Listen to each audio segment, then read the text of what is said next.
se deflagre el sistema o el mecanismo que tenemos en el organismo cuando suceden estos trastornos para compensar en relación al volumen sistólico. Y ese modo está con el sistema renina-angiotensina-aldosterona. Ustedes saben que ese mecanismo se deflagra con la disminución del volumen de sangre que entra a la arteria renal, a la aferente. Entonces, eso va a ocasionar de que el riñón no ejerza su función como debe ser, por consiguiente retiene mucho líquido y va a excretar poco. Entonces va a generar un aumento del volumen general en el organismo que se va a quedar hacia atrás y va a congestionar el pulmón. Por eso las características son de insuficiencia cardíaca con un corazón casi normal, o un ventrículo izquierdo mejor casi normal. Bueno, dicho esto, comenzamos a desarrollar. Aquí tenemos válvula aórtica estenosada, dos de sus valvas. Aquí tenemos una válvula mitral también inflamada. Las lesiones valvulares reumáticas predominan en el corazón izquierdo y en el derecho suelen ser congénitas. Esto es una generalidad.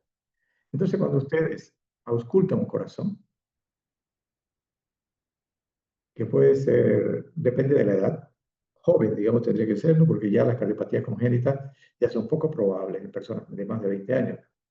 Entonces tendrían que, cuando auscultan algún soplo en el lado izquierdo, probablemente es un soplo adquirido, o sea, no congénito. Y si fuera, por ejemplo, en el lado derecho, o a veces hay comunicaciones auriculares o comunicaciones ventriculares, que son congénitas también. Pero en general se dice que las lesiones valvulares reumáticas predominan en el corazón izquierdo. Eso ya no es tan así, no es que no predominen, sino porque ya no hay mucha frecuencia de fiebre reumática, a eso me refiero, con lesión de la válvula mitral. La válvula mitral se afecta en 85% de los casos, esto ya lo vimos. La lesión con frecuencia es mixta, estenosis e insuficiencia, la lesión mitral-aórtica no es la excepción. También hablamos de que la lesión de las válvulas generalmente no es una sola, de un solo tipo, sino generalmente es mixta. Hay estenosis e insuficiencia. Y muchas veces, por vecindad, la válvula mitral y la válvula aórtica van a estar lesionadas al mismo tiempo, o se van a inflamar y, por supuesto, después van a tener la lesión cicatricial. El problema diagnóstico en valvulopatías craneadas se debe a que unas enmascaran hemodinámicamente a las otras. Esto en la clínica, cuando ocultamos un corazón y escuchamos un soplo sistólico, que se escucha más en el borde external derecho, segundo espacio intercostal, digamos, o alrededor. Igual quiere decir aorta. Pero también se escucha un soplo sistólico en el ápex. Entonces, ahí tenemos que hacer algunas maniobras de auscultación, sin todavía requerir de ecocardiografía ni nada de eso, solo clínica. En la clínica podemos tener esa posibilidad de que el diagnóstico no sea tan claro en la ausculta. Entonces, el soplo sistólico sabemos de que se irradia mejor todo el precordio, sistólico eyectivo. El soplo mitral se irradia más a la axila. ¿Por qué? Porque es sistólico y es regurgitativo. El soplo sistólico en este caso es eyectivo, aórtico. Entonces, pero se va a producir en el mismo momento del ciclo cardíaco. El soplo sistólico es más audible en el precordio. Entonces, eso puede provocar confusión. Pero claro, hay algunas maniobras para poder detectar si hay un soplo sistólico aórtico y si hay un soplo mitral regurgitativo. Por eso es que dice que el problema diagnóstico en valvulopatías combinadas se debe a que unas enmascaran hemodinámicamente a las otras. En este caso, el soplo sistólico aórtico puede enmascarar al soplo sistólico de insuficiencia mitral. Etiología y tipos anatómicos, causas y forma, morfología. En la estenosis mitral, el paso de la sangre durante la diástole desde la aurícula al ventrículo resulta difícil y turbulento. Es importante, parece simple, pero es importante que tengamos siempre presente de qué es en la diástole que se van a escuchar las manifestaciones de la estenosis mitral. Tenemos que tener en la mente el ciclo cardíaco, la secuencia de movimientos en el corazón. Entonces, es una estenosis mitral. La sangre durante la diástole desde la aurícula al ventrículo resulta difícil y turbulento. El paso de la sangre es difícil porque el orificio es más pequeño de lo que debería ser. Y turbulento porque ahí la sangre al querer pasar choca en las partes que no puede pasar y vuelve y otra vez la empuja la presión de la aurícula hacia la válvula para que pase. Entonces es difícil y turbulento porque quiere decir que hay fuerzas de un lado y del otro. Me refiero a las fuerzas de la sangre, ¿no? La causa más frecuente es reumática. Eso es lo que nosotros vamos a estudiar. Desde el punto de vista inflamatorio es la más frecuente. La enfermedad mitral en 2/3 de los casos es más estenosis, ya sea aislada con insuficiencia. Recuerde que cuando hablamos de enfermedad valvular mitral, estamos hablando de la doble lesión. Por eso dice, la enfermedad mitral en 2/3 de los casos es más estenosis, ya sea aislada o con insuficiencia. Aislada, muy difícil, generalmente con insuficiencia. Pero en 2/3 de los casos es más estenosis que insuficiencia. Eso para tenerlo presente. En 1/3 de los casos predomina la insuficiencia y casi siempre con algo de estenosis. Por supuesto, siempre es mixta. Frecuente combinación con valvulopatía reumática aórtica. Ya lo vimos eso. Estamos repitiendo. En la estenosis mitral ambas valvas están unidas por las comisuras, dejando un pequeño orificio de entrada. Quiere decir, la válvula mitral tiene dos valvas que abren y cierran, abren y cierran. En este caso, las comisuras se unen y solamente dejan pasar generalmente al medio, en el centro, deja pasar por un orificio pequeño la sangre de la aurícula al ventrículo. Hay además un proceso de esclerosis contráctil. Quiere decir de que la válvula cicatrizó después de un proceso inflamatorio y ahí se quedó. No es así. La válvula sigue un proceso de esclerosis permanente, en parte por el choque de la sangre también, que va a producir un estímulo, digamos, que aumenta la posibilidad de fibrosis. A veces de calcificación de las válvulas y el anillo que cierran aún más el orificio valvular. Entonces, primero hay un proceso inflamatorio, después hay una cicatrización, posteriormente puede haber calcificación de las valvas mismas y a veces hasta del anillo mitral, que va a producir mayor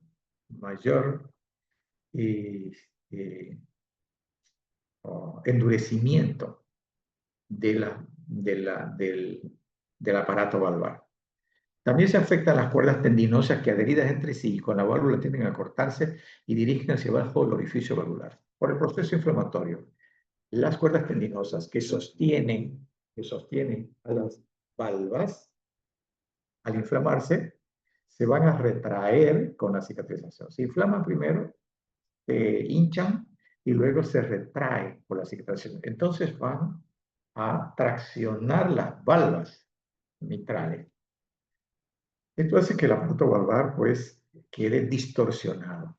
Entonces, también se afectan las cuerdas tendinosas que adheridas entre sí, también se juntan, tienden a cortarse y dirigen hacia abajo el orificio valvular.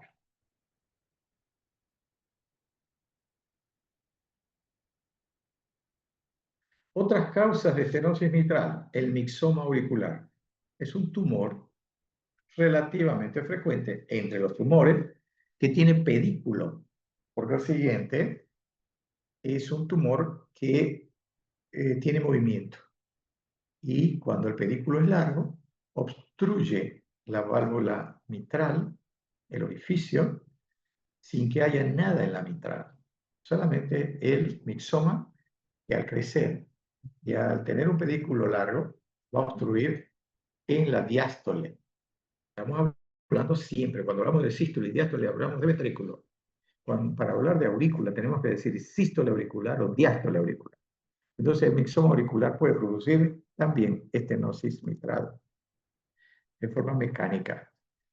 Un trombo auricular gigante, que es una complicación de la estenosis mitral reumática, también puede producir, pero esto es un cuadro ya más grave y más, digamos, ya en una secuencia, digamos, de empeoramiento del cuadro de estenosis mitral.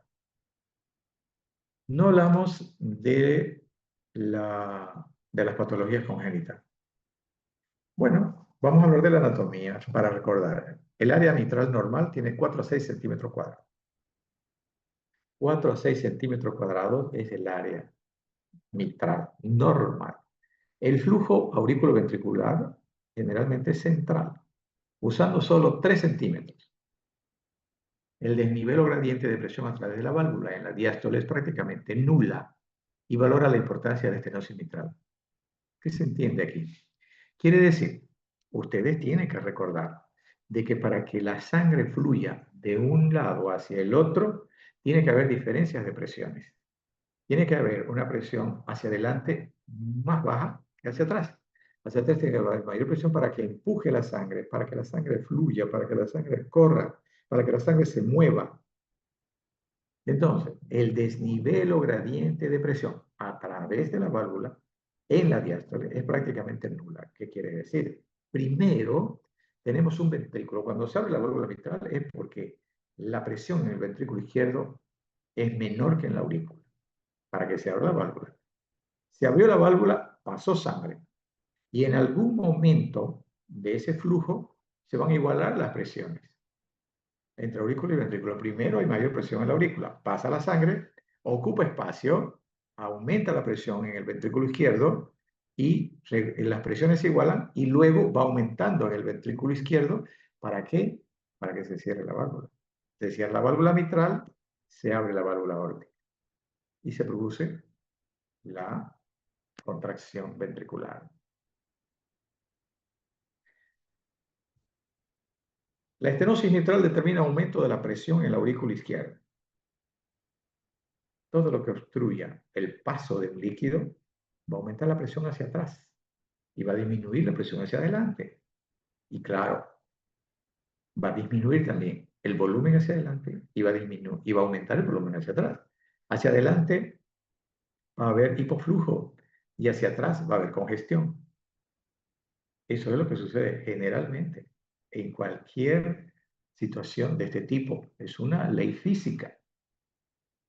Entonces, la estenosis mitral determina aumento de la presión aurícula izquierda. Por esta presión que ejerce la sangre, que se queda en mayor cantidad en la aurícula, las paredes se distienden. Porque ¿para dónde va más va a ir esa sangre? No se rompe generalmente la aurícula, la pared.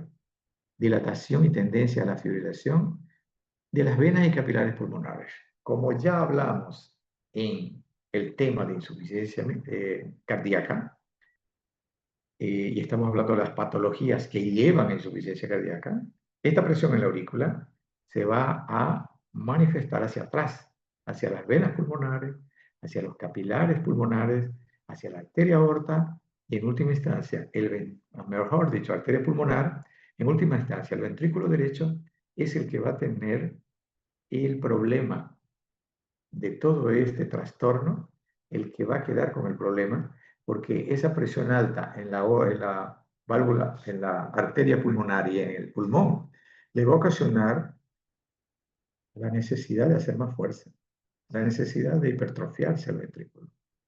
Eso ya lo vimos, estoy solo recordando. Sobrecarga de presión, ¿no? Hay congestión venosa pulmonar visible de rayos X, manifestación clínica de disnea. Entonces, esto es un proceso. Se va obstruyendo la válvula, aumentando las presiones, y eso va a congestionar el pulmón, y eso es un proceso crónico, poco a poco. Por eso es que va a haber disnea, y la disnea inicialmente puede ser, digo puede porque no todos los casos evolucionan así, pero lo clásico es que al principio la persona tenga disnea o cansancio a grandes esfuerzos. Si no se hace nada, si no se interviene, si no se modifica algo, si no recibe tratamiento, si no se hace diagnóstico, la persona va a ir a un cansancio a mediano esfuerzo, luego a pequeños esfuerzos y luego en reposo. Esa es la secuencia de la disnea. Luego va a tener disnea paroxística nocturna, puede tener. Y esa sintomatología ya es extrema, ya es un cuadro grave, gravísimo. Hay aumento equivalente de la presión arterial pulmonar, pero persiste el mismo gradiente de 6 a 11 milímetros de mercurio entre la arteria media de arteria pulmonar y venas pulmonares o aurícula izquierda. Gracias a ello se mantiene el flujo a través de la válvula mitral. Como dijimos, la presión sistólica y diastólica tiene que ser mayor en forma retrógrada y menor anterogradamente para que la sangre fluya. Entonces, aumenta las presiones, hay hipertensión pulmonar, pero se mantiene el gradiente en la primera fase. Lo que mantiene el flujo. Siendo en último término el ventrículo derecho con su presión sistólica igual a la de la arteria pulmonar, el que realiza el verdadero trabajo, tendencia a la hipertrofia ventricular derecha. Ya lo mencioné. En general, la estenosis mitral se agrava con los años y las presiones, por lo que las manifestaciones clínicas se van modificando de modo progresivo. Esto es un proceso, generalmente es largo, pero es permanente. O sea, no hay momentos en que queda bien la persona y vuelve, pero no, es un proceso que no para hasta que la persona llega a esos extremos con corazones bastante alterados. La primera fase, entonces, este proceso se puede dividir en tres fases. Primera fase leve, moderada y severa. Y esto no es porque haya una fase que termina y después otra comienza, sino porque algunas características que se tienen dentro de esta evolución nos hace calificar a este proceso en tres fases. Primera fase, la estenosis mitral leve. El área valvular es de 2 centímetros cuadrados. Este entonces es un factor importante para determinar que es una fase leve. El orificio todavía es de 2 centímetros cuadrados. Las presiones auricular y venosa pulmonar, se mantienen normales todavía. La presión auricular y la presión venosa con este orificio se mantienen normales. O no superan los 12 milímetros de mercurio en reposo, siendo los signos clínicos solo auscultatorios. Quiere decir que en esta fase la persona no siente nada y si se es descubierta la patología es porque el médico, al auscultarle una consulta de rutina, detectó que había un soplo y hizo el diagnóstico de estenosis. Segunda fase, estenosis moderada. Aquí progresó con el tiempo y aumento de la presión, disminución del orificio valvular. Área valvular de 1.5 centímetros cuadrados, disminuyó 0,5. Las presiones auricular y venosa pulmonar en reposo suelen estar ligeramente aumentadas. Entonces, en la segunda fase, características 1.5, orificio. Las presiones valvulares venosas están ligeramente aumentadas ya en la segunda fase. Más o menos 15 milímetros de mercurio, más o menos. Pero se exageran con el ejercicio físico. En esta fase es peligrosa, porque la persona casi no siente nada también. Pero en un momento de eso, como no siente nada, cree que está sana, hace algún esfuerzo violento, puede tener edema agudo de pulmón. Aquí tenemos una imagen donde se observa la congestión en los pulmones, mayor cantidad de sangre, realmente distendidos. Se observa la aurícula izquierda dilatada y se observan los bronquios primarios que casi se horizontalizan. Luego, aquí tenemos el esófago en una imagen lateral, donde también está rechazado por la aurícula izquierda. Acá, en esta imagen, vemos arriba, es una imagen de Netter, tenemos la circulación pulmonar, el lado derecho del corazón y el lado izquierdo del corazón. Esto es para mostrar lo que sucede en el pulmón, principalmente en la aurícula izquierda. Entonces, veamos el lado izquierdo. Esta es la aurícula izquierda normal, estas son las venas pulmonares para los dos pulmones, esta es la arteria aorta y esta es la válvula mitral, las paredes del ventrículo izquierdo. Acá ya hay congestión, ya hay un proceso de hipertensión pulmonar, de hipertensión venosa.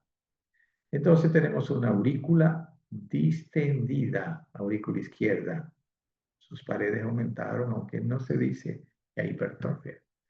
Se han dilatado las venas pulmonares y aquí tenemos la estenosis mitral. Y tenemos una pared del ventrículo igual que la de la primera parte donde es normal. Entonces el ventrículo no se altera. Luego, a nivel del pulmón, tenemos una congestión importantísima de los vasos pulmonares. Fíjense la relación. Luego tenemos dilatación también de las ramas de la arteria pulmonar y de la arteria pulmonar misma y lesiones de la pared, fibrosis y quizás ateromas de la pared de la arteria pulmonar. Luego tenemos un ventrículo derecho hipertrofiado. ¿Por qué? Porque tiene una sobrecarga de presión por la hipertensión pulmonar que ha producido esta estenosis mitral. La cava inferior está un poquito dilatada también.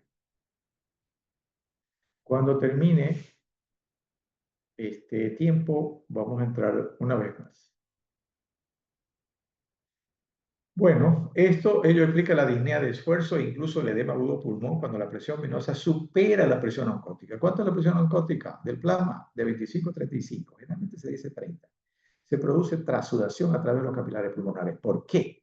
Porque la presión hidrostática, que es la que ejerce la sangre sobre las paredes de los vasos, que es empujada por la presión de la bomba cardíaca, va a ser mayor que la presión centrípeta que ejercen principalmente las proteínas del plasma, en especial la albúmina. Vence entonces esa resistencia, hay desequilibrio ya, mayor la presión hidrostática que la presión centrípeta. Y sale, se extravasa líquido hacia afuera de los vasos. Hay un trasudado a través de los capilares pulmonares, lo que ocasiona congestión pulmonar y disnea. Tercera fase, estenosis cerrada. Tercera fase, estenosis cerrada. Área valvular de 1 centímetro cuadrado. La presión venosa pulmonar en reposo suele ser de 20 a 35. En reposo ya, igual casi que la oncología. O más.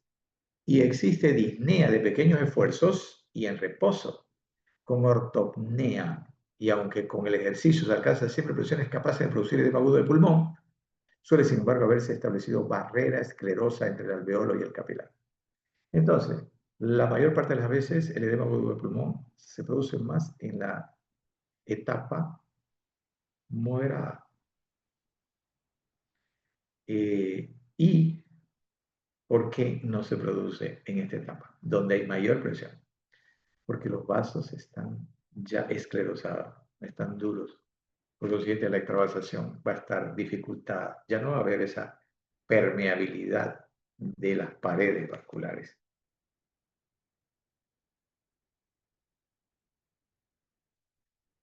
Fisiopatología. Los casos moderados o cerrados de estenosis mitral pueden seguir dos cursos anatomoclínicos diferentes. Entonces, ¿Qué cambios van a haber en el corazón? Principalmente con la estenosis mitral. Uno, se forma una barrera esclerosa entre los capilares y alveolos, por esto el edema agudo de pulmón en la estenosis mitral es más bien precoz que tardía. Estas alteraciones son a nivel del pulmón. En 25% de los casos se observa gran aumento de la PA pulmonar, de modo desproporcionado a la presión de venas pulmonares o aurícula izquierda, y se debe a vasoconstricción arteriolar pulmonar, aumento de la resistencia vascular. Bueno, generalmente las enfermedades no evolucionan todas iguales, tienen algunas diferencias, y el organismo tampoco reacciona igual en todas las personas. En algunos casos, esta agresión que tiene el aumento de la presión en los vasos va a tener una respuesta exagerada de los mismos vasos, como si hubiera un proceso alérgico o inmunológico, donde va a haber una mayor vasoconstricción de los vasos. Por consiguiente, va a haber una mayor presión para el ventrículo derecho, lo que va a ocasionar una lesión más rápida e importante del ventrículo derecho y de todo el corazón. Esta resistencia vascular puede ser reversible o irreversible, más en adultos jóvenes con estenosis mitral moderada o cerrada. Hay aumento importante de la presión arterial pulmonar con sobrecarga del ventrículo derecho e hipertrofia. Sobrecarga de presión. Cuando la presión pulmonar llega a 50 milímetros de mercurio o más, se presenta la insuficiencia cardíaca derecha. Entonces, dijimos que habían los cambios en la aurícula izquierda. A partir de ahí, los cambios en los vasos, los cambios en el pulmón y ahora después los cambios en el ventrículo derecho. Y cuando aumenta esta presión, ejemplo, 50 milímetros de mercurio, se presenta ya la insuficiencia cardíaca. Ya no hay hipertrofia. Es un momento en que ese ventrículo ya no puede hipertrofiarse más y se dilata. Entra en la insuficiencia cardíaca derecha con disminución del gasto cardíaco. Lo que ustedes saben que el gasto cardíaco depende del retorno venoso principalmente. Todo lo que vuelve al corazón derecho tiene que salir por el corazón izquierdo. No se puede quedar en algún lugar. Todo lo que llega sale por el lado izquierdo. Entonces, lo que llega ya al ventrículo derecho es menor, o esa sangre no tiene la presión necesaria para vencer la resistencia del pulmón y pasar al lado izquierdo. El aumento de la resistencia vascular previene que las presiones capilares se eleven demasiado, por tanto evita el edema agudo por la insuficiencia cardíaca derecha. No sé aquí si le entienden o no, pero ¿qué es lo que quiere decir? Habla del edema agudo del pulmón, aunque ya se dijo antes, de que en la tercera fase es menos probable por la resistencia que tienen los vasos por la esclerosis de la pared. Perfecto.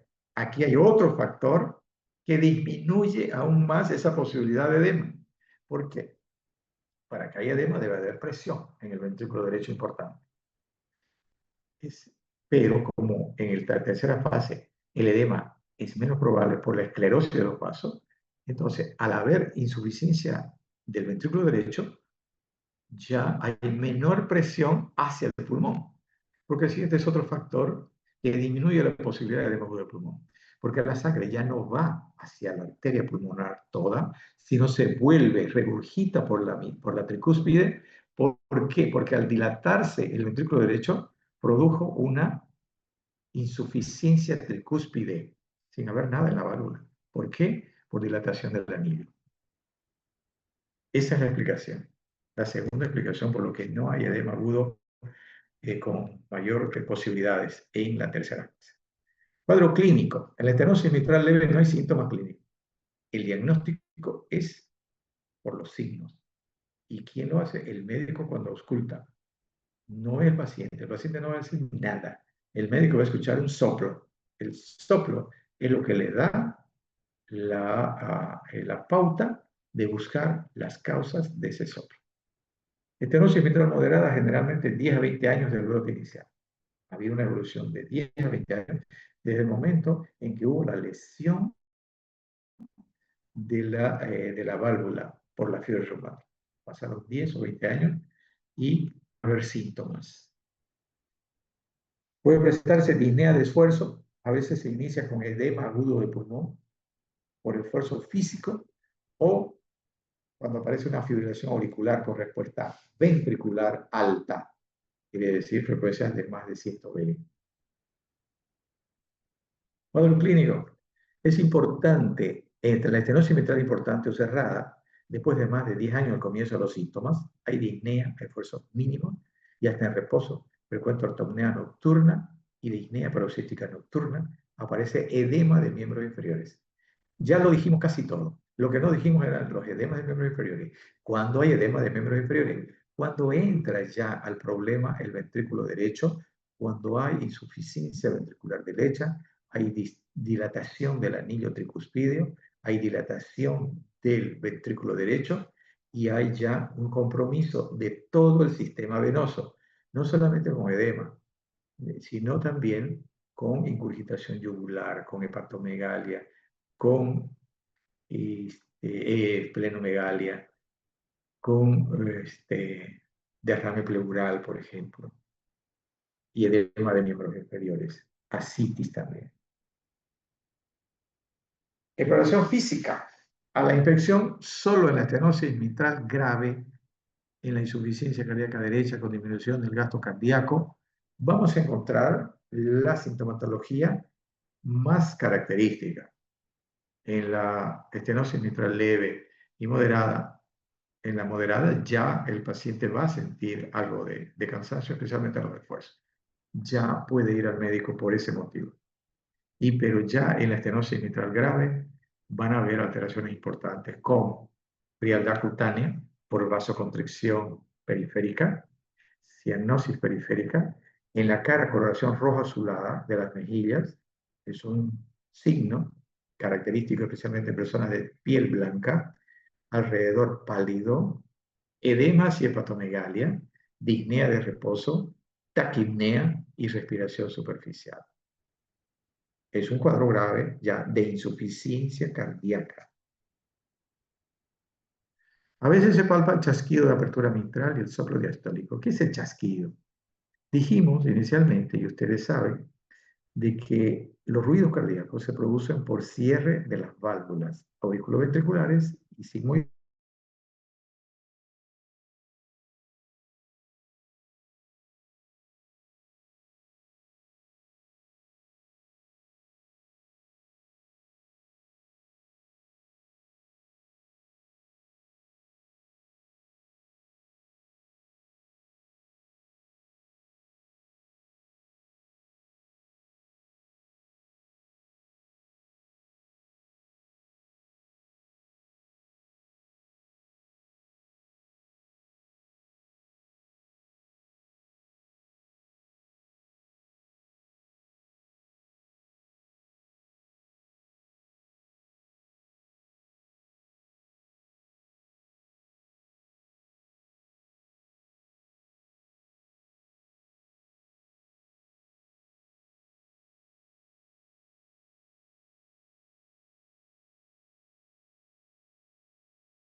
Muy bien, seguimos.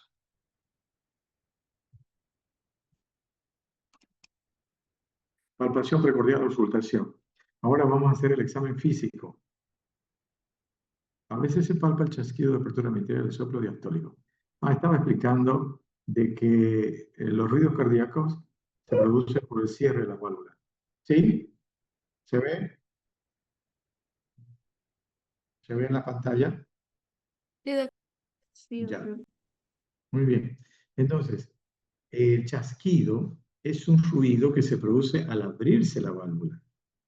Quiere decir de que podríamos decir que el chasquido es patológico en relación a los ruidos cardíacos, ¿no? Que son al cierre. Este es en la abertura o en la apertura de la válvula. Chasquido de apertura mitral, que también se le llama clic de apertura. Y un soplo diastólico. Voy a ver si no hay si no se pasó más. Ya, está bien. El soplo diastólico, tiene que aprenderlo. Soplo diastólico de la estenosis mitral. Auscultación, 3 signos básicos. Entonces, nosotros palpamos el precordio y podemos a veces sentir un chasquido o podemos sentir un frémito. Yo creo que saben qué es frémito, ¿no? Entonces, ahí nos orienta un poco sobre la patología y sobre lo que debemos auscultar posteriormente. Vemos el choque a la punta también. Entonces, la auscultación típica de la estenosis mitral son 3 signos. 1, primer ruido intenso y seco. Primer ruido. Segundo, chasquido de apertura mitral. Y 3, soplo mesodiastólico y presistólico. Quiere decir que tiene 2 componentes del soplo: mesodiastólico y presistólico. Esos 3 son los signos característicos de la estenosis. 2, chasquido o clic de apertura mitral. Entonces, el primero, vamos a ver qué ha pasado aquí. Esta es la explicación. Estaba pasando. Primer ruido. ¿Por qué se produce? Prolongación del flujo aurículo-ventricular por la estenosis mitral. Y la contracción ventricular sorprende la válvula totalmente abierta. Es una forma de decir. No imagine lo que dice acá, que es totalmente abierta. No es así. La válvula mitral va a tener un movimiento cuando se abre hacia abajo y cuando se cierra hacia arriba.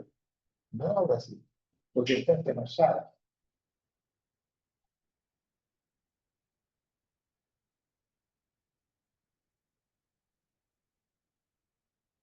Entonces, no imaginen esto que dice aquí, que sorprende a la válvula totalmente abierta. No, no está totalmente abierta, está mal visto. Sorprende a la válvula en una posición de abertura, pero no está abierta. ¿Por qué? No está totalmente abierta porque hay estenosis, pero está hacia abajo. Por la presión de la aurícula, está hacia el ventrículo, que tiene menor presión. Entonces baja así. Y cuando la válvula se cierra, sube así. Entonces vibra al bajar y vibra al subir. Entonces, ese es el chasquido de apertura. Primer ruido intenso y seco. La válvula se cerró. Para que sea primer ruido, tiene que ser cierre. La válvula se cerró, estenosada, se cerró. Prolongación del flujo aurículo ventricular interno mitad, la contracción ventricular sorprende a la válvula totalmente abierta. Entonces la válvula está aquí. Está abierta teóricamente, ¿no? Abierta. Entonces, en lo que el ventrículo se va a contraer, viene la contracción isovolumétrica, ¿no? Empieza a contraerse, las válvulas se cierran. ¿Ya? Primer ruido intenso y seco. Luego, si la válvula es muy rígida y calcificada, el ruido está apagado o si hubiera insuficiencia mitral asociada. Quiere decir que esto va a ser en un momento donde la válvula va a estar, digamos, en fase moderada, no tan severa. Porque si fuera muy severa y si estuviera calcificada, ya no tiene movimiento. Por consiguiente, no va a haber ni chasquido, ni el ruido intenso y seco de cierre. También si hay insuficiencia mitral importante, ya no va a haber, porque la presión que va a ejercer de abajo la sangre hacia la válvula se va a escapar por la insuficiencia mitral. Segundo, chasquido o clic de apertura mitral. Es breve y seco y de alta vibración. Se oye después del segundo ruido. Claro. Primer ruido, se cerró la válvula, se abrió la aorta, ¿no? Salió la sangre por la aorta y luego queda con menor presión el ventrículo, se cierra la válvula aórtica y se tiene que abrir la mitad. Entonces, después del cierre de la aorta viene la apertura de la válvula mitral, después del segundo ruido. Estoy hablando solo de la aorta, pero también de la pulmonar. En breve, es breve y seco y de alta vibración. Se oye después del segundo ruido. La mayoría de las estenosis más o menos puras y no calcificadas se debe a vibración de la válvula de su detención brusca y repentina de la válvula mitral esclerosada. ¡Pum! Brrr, al abrirse. Se escucha en todo el precordio. Es un ruido bastante importante en general, más con la membrana que en el borde esternal izquierdo bajo. Se escucha mejor con la membrana. ¿Qué ruidos se escuchan mejor con la membrana y qué ruidos se escuchan mejor con la campana? Eso lo tienen que leer. Eso es semiología.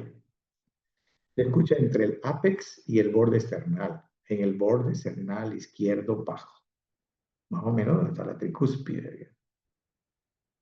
Con desdoblamiento, se confunde con desdoblamiento amplio del segundo ruido o con tercer ruido. Se confunde con desdoblamiento amplio del segundo ruido o con tercer ruido. No es fácil hacer el diagnóstico, entonces. Se produce 0.03 a 0.10 segundos del cierre aórtico y es más temprano mientras más cerrada la estenosis. Que se cierra la aorta, inmediatamente se abre la mitral, especialmente cuando hay más estenosis porque la presión en la aurícula es tan grande que bajó un poco de presión en el ventrículo porque pulsó sangre y se abre inmediatamente la válvula mitral. Se produce entonces el cierre aórtico que es más temprano mientras más se da la estenosis por la presión auricular elevada que abre la válvula en forma precoz. No hay chasquido en estenosis mitral calcificada, en la estenosis mitral muy leve y si coexiste insuficiencia aórtica importante.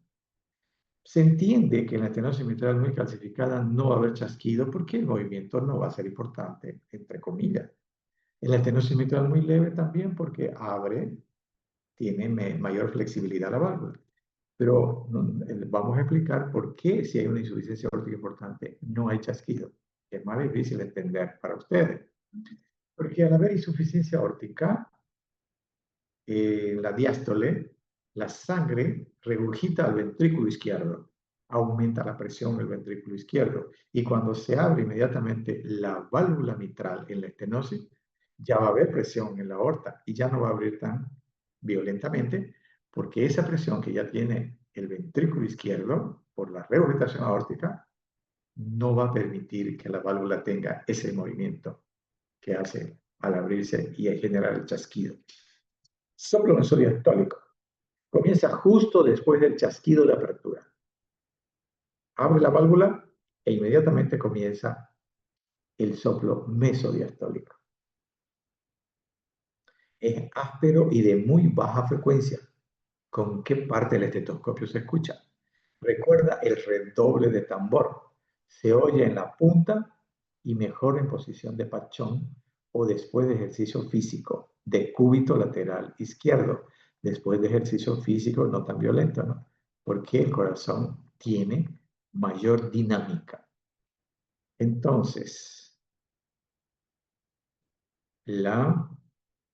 El llenado rápido ventricular va a ocasionar el soplo mesodiastólico, el redoble de tambor.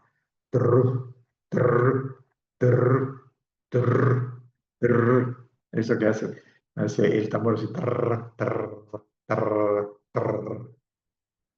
Esa es la onomatopeya, ¿no? Porque uno tiene que tener en la cabeza esa onomatopeya para poder, al auscultar, compararla con la que uno conoce. La intensidad del soplo no tiene relación con el grado de estenosis, pero sí su duración. La intensidad del soplo no es un factor para decir, uy, tiene una estenosis importantísima. Es la duración del soplo, porque demora tanto en pasar sangre. ¿Por qué? Porque la sangre que entra tiene que acumular bastante para que genere una presión mayor que en la aurícula para que se cierre la válvula. En la estenosis mitral leve hay un soplo corto, grave, va hasta el segundo ruido, pues las presiones auriculoventriculares no llegan a igualarse. El soplo presistólico por contracción auricular, ausente en la fibrilación auricular, es más intenso y áspero que el mesodiastólico. Bueno, además entonces del soplo mesodiastólico, existe un soplo presistólico por contracción auricular, ausente en la fibrilación porque no hay contracción auricular. Es más intenso y áspero que el mesodiastólico. Trunta, trunta, trunta, trunta, trunta. El estenosis mitral del soplo mesodiastólico puede quedar enmascarado por el soplo diastólico aórtico. Eso ya lo dijimos al inicio del tema, cuando se enmascaran los soplos, transmitido a la punta. Todo soplo áspero en la punta suele ser de origen mitral. En insuficiencia aórtica importante puede haber el soplo mitral funcional de Austin Flint que simula el soplo orgánico.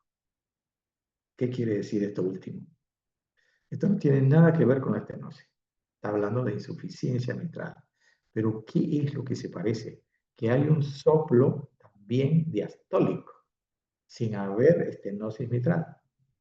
Esto se produce en la estenosis, en la insuficiencia aórtica importante, donde hubo un reflujo de la sangre de la aorta al ventrículo izquierdo, aumentó tanto la presión en el ventrículo izquierdo que la válvula mitral normal se abrió primero, pasó la sangre al ventrículo, una parte, pero la presión de la sangre que vino, que regurgitó por la aorta, hace que la válvula ya tienda a cerrarse, porque hay presión mayor, ¿no? Antes de que pase la sangre de aurícula al ventrículo. Hay presión, entonces la válvula tiende a cerrarse. En ese momento hay la contracción auricular y se va a producir el soplo de Austin Flint, porque hay una estenosis, digamos, funcional de la válvula que se quiso cerrar por la presión en el ventrículo mayor de la que debería haber. ¿Ya? Entonces encuentra las válvulas semicerradas y se produce el soplo de Austin Flint. Simula el soplo orgánico. Rayos X de tórax. Más frecuente que la estenosis mitral no origine cardiomegalia. ¿Por qué? Porque el ventrículo izquierdo generalmente no se afecta. Signo fundamental de estenosis mitral pura, agrandamiento de la aurícula izquierda, cuarto arco a la izquierda y doble contorno a la derecha. Esto es en la radiografía de tórax. Lo característico, por el agrandamiento de la aurícula izquierda, en la radiografía se ve cuarto arco. Ya ustedes saben los arcos que hay a la izquierda en un área cardíaca al analizar la radiografía de tórax, posterior anterior, y el doble contorno a la derecha, que significa aumento de la aurícula izquierda. El grado de agrandamiento de la aurícula izquierda no guarda relación con la gravedad de la estenosis, es mayor en la fibrilación auricular, estenosis mitral leve o de larga data, leve pero muy larga data, y sobre todo si existe insuficiencia mitral. En los campos pulmonares, aumento la circulación venosa en campos superiores. Ya saben, se recuerda que la circulación pulmonar generalmente en los 2 tercios inferiores y que cuando hay hipertensión ya aparecen vasos en el tercio superior. Líneas B de Kerley, que son por el proceso inflamatorio, por la congestión y derrames en las bases, dilatación de la arteria pulmonar en la estenosis mitral crónica, que se ve en la radiografía por el segundo arco aumentado, hipertensión pulmonar con constricción de arterias distales. Eso ya es más difícil de ver. El electrocardiograma, si no hay fibrilación auricular, hay dilatación de la aurícula izquierda, hay en la estenosis mitral moderada y severa, hay una onda P de más de 0,12 de duración, es eléctrico auricular a la izquierda, y la hipertrofia derecha denota hipertensión pulmonar. Bueno, explicando. Si no hay fibrilación, porque si hay fibrilación, no hay onda P. Si no hay fibrilación, la onda P va a ser alargada. Y se recuerda cuando vimos electro. Onda P sube, desciende un poco y vuelve a subir.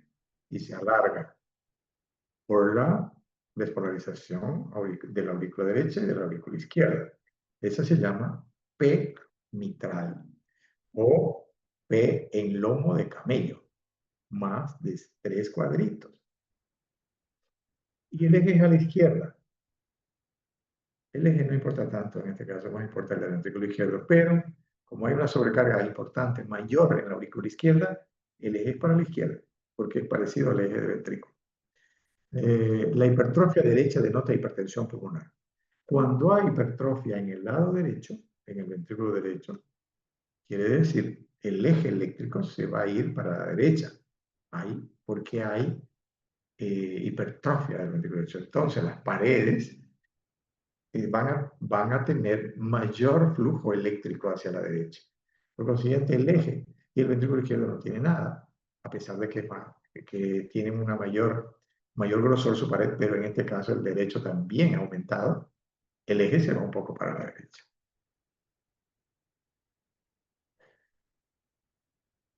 Muy bien. Luego del examen, como ya dijimos, en cardiología tenemos que pedir laboratorio, tenemos que pedir electrocardiograma y radiografía, ya vimos. Y en este caso también se pide el ecocardiograma. El ecocardiograma nos va a mostrar el grado de la estenosis, las presiones en ventrículo, las presiones en aurícula izquierda, la dilatación de la aurícula izquierda, el flujo de sangre de aurícula a ventrículo y el volumen de eyección, la fracción de eyección, el grosor de las paredes del ventrículo derecho si está hipertrofiado y también el reflujo, la válvula tricúspide si hay insuficiencia tricúspide en una etapa avanzada de la estenosis mitral con insuficiencia cardíaca. Tratamiento. Es difícil el tratamiento en la estenosis mitral. ¿Por qué? Porque con medicación no se puede cambiar mucho. ¿Qué es lo que solamente podemos hacer? Si no hay fibrilación auricular, vamos a tratar de descongestionar el pulmón y la circulación venosa con diuréticos. ¿Ya? Si hay fibrilación auricular, hay que disminuir la frecuencia cardíaca lo más que se pueda, porque la fibrilación va a empeorar el cuadro, va a haber una insuficiencia más grave.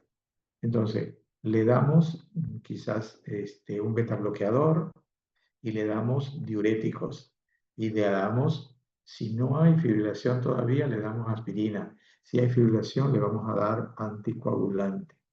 Y el tratamiento, pues, tiene que ser definitivamente un recambio valvular. Recambio valvular por una prótesis. Una prótesis que, dependiendo de la edad y dependiendo del estado de la persona, tendría que ser, si es más joven, una válvula biológica, porque no necesita anticoagulación y va a tomar menos cantidad de medicamento. Y con eso, pues, la válvula va a durar 10 a 15 años. A veces hay necesidad de otro recambio valvular. El gran problema es que hay que operar antes de que haya hipertensión pulmonar irreversible, porque si no, si se opera, ese ventrículo no va a tener la capacidad, porque va a estar dilatado, de enviar sangre hacia el lado izquierdo por la hipertensión pulmonar. Entonces hay que dar también medicamentos para la hipertensión pulmonar.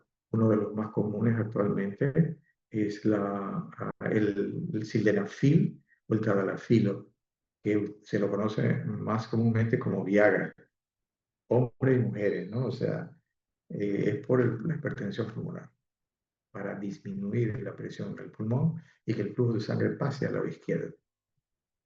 Eso sería todo en relación a la estenosis mitral. Laura Albornoz quiere preguntar algo. No. ¿Alguien quiere preguntar algo? Parece que todo el mundo se fue.